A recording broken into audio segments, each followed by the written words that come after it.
Nasa second floor ako ng bahay. Ang mga first floor na bahay, ganyan ang inabot.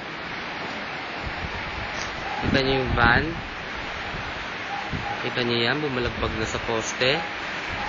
Meron pa isang na kulay blue doon na Tierra. We've been living here for 20 years, hindi nangyari to. Ano kaya nangyari kaya? May mali na nangyari. My God. Baka.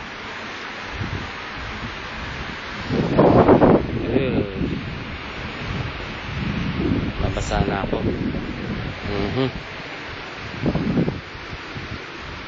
Ang gagawa, ganyan talaga.